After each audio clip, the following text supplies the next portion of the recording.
What's going on, guys? NuttyNu here. Today we're going to be talking about the Sony a6300 or the Sony line in general, and I'm going to talk about which picture profile I shoot in. So if you guys are in a rush and you guys don't have time to watch this full video, I'll go ahead and do a quick summarize right now. When I first started, I got the Sony. I started shooting in SLOG 3, and then I moved on to SLOG 2, and then now I'm shooting on SLOG. Now I'm shooting on CINE 4. So that's what I'm shooting on right now, CINE 4s, and those were the stages that I was shooting on: SLOG 3, SLOG 2, SLOG, and then CINE 4. Okay, now if you guys do have time to watch the whole video, I'll go ahead and explain why I shot in those particular ways and what made me make the changes from SLOG 3 to S2 to CINE 4. But when I first started shooting, I was shooting on Canon, and I started shooting on CineStyle. And then when I first got my Sony camera, I was shooting on SLOG 3 because when I got Sony, everybody was just talking about SLOG 3, how amazing it was. And I was just watching tons of videos on like the SLOG 3, the difference and the way people color grade it. And it was super amazing. So I started shooting SLOG 3, and it turns out really good. Like when I first shot SLOG 3, all the colors were nice, everything was super sharp, and it performed really good at low light. Well, at least for what I think. I thought that it was good at low light.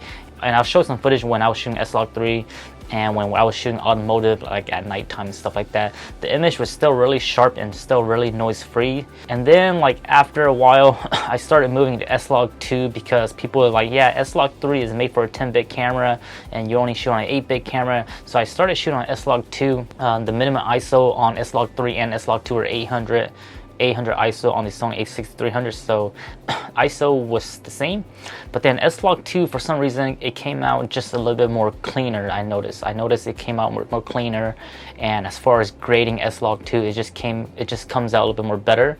And especially if you're using like LUTs, I do use some LUTs. Well, I do use mostly LUTs on my videos, and then I go ahead and do like slight color corrections and slight adjustment to how I like it.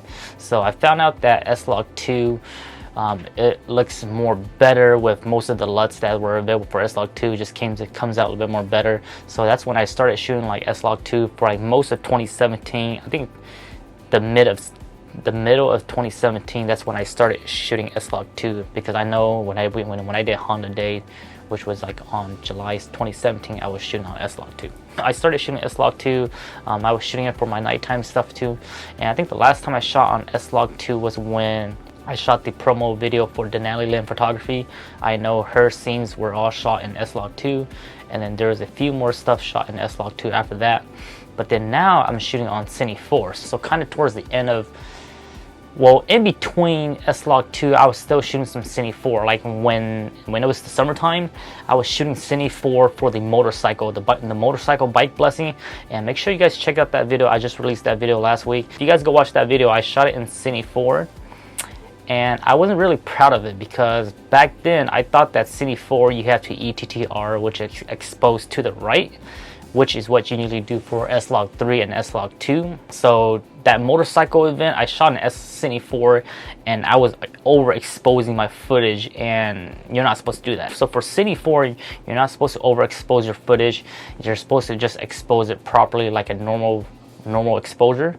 And if you guys go watch that video, you guys can tell that some of the footage are kind of washed out, and I try to save it, but it's not really savable. And I'll go ahead and throw some B-rolls of the footage from the motorcycle ungraded, and you'll see why some of those footage were overexposed, because I thought that you had to overexpose it, but not with CINE 4. With CINE 4, you have a minimum of ISO 200, and then you properly just expose it just the way it is. Expose for your subject, keep your histogram, take a look at your histogram, and just keep it normal. During the middle of 2017, I was shooting a little bit of CINE 4 and a little bit of SLOG 2, but mainly SLOG 2. And then by the end of 2017, kind of towards the end of it, I started shooting CINE 4, and I had really good luck with it. I actually watched a video by Cody Blue. If you guys don't know him, check out his channel. He's a Sony shooter too. He does like videos too, and I watched his YouTube video where he was talking about his CINE 4 settings, and I tried his settings, and his settings for me, it works. His setting works really good for me, so that's what I've been using on. So my CINE 4 is pretty much set to his style. except for a few stuff that I've changed, like the sharpness, saturation, and stuff like that. So if you guys want a similar profile like mine, just go check out his video. I'll link in the video description below. But that's what I'm shooting on. So I'm shooting on Cine 4, and I'm also using some of his LUTs too. He has some really good LUTs made for that particular profile, so it comes out really good. And then as far as other LUTs, there's tons of LUTs online you can find too. And then the thing is that Cine 4 is really easy to grade. It's not super horrible. It's really easy to grade as far as pushing the shadows and lifting up your highlights and stuff like that, and then making it to a particular look that you're looking for. So from now on, I'm mostly, oh, and one thing is that if you're shooting nighttime, I found out that during the summer when I was shooting like low light events, like concerts, nightclubs, and I was trying to shoot on SLOG 2, and it looks super noisy just straight out of the camera when I was looking at my monitor.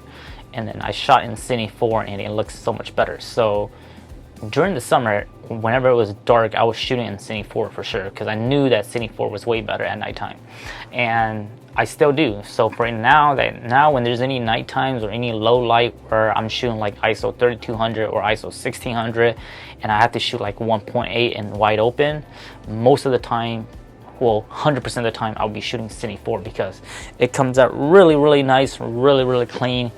And it just looks really much better. I think the last time I shot SLOG 2 for a low light video was the last car video that we did called The Strip. Make sure you guys check that out. That video was a low light video, nighttime, very limited light. We only used street lights and the lights off the cars, and that video was shot completely on SLOG 2.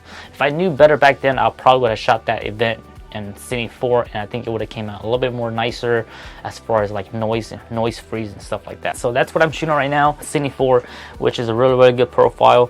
I'll shoot Cine 4 for all my projects. For the video that we're doing right now, this one is on PP1, and there's no adjustments on that on the PP1. I think the only thing I did was saturation push down a little bit. But whenever I'm vlogging or whenever I don't want to color grade anything for like these types of video, I just record in PP1, which looks pretty good. I mean, for right now, I'm looking at the monitor, it looks pretty good. So let me know what you guys think. And then for all my projects where I need a color grade, where I want more dynamic range, I'll be shooting in Cine 4. So hopefully this video helps you guys. If you guys got any questions as far as color profile and stuff like that, like say as far as like picture profile, there's way more stuff that goes into it just besides choosing out which one you want to shoot in. There's like color grading, how to expose. So make sure you guys know how to do all that before you just go ahead and select like a flattest profile just because you guys see other people doing it. So make sure you kind of understand the basic of it, and the basic of color grading, the basic of white balance and stuff like that, because all that stuff comes together and make a final piece. So if you don't understand that, just don't shoot any flat profile. So yeah, if you guys got any questions, let me know in the comment section below, and I'll be more than happy to answer it. I'll see you guys next time. Bye bye.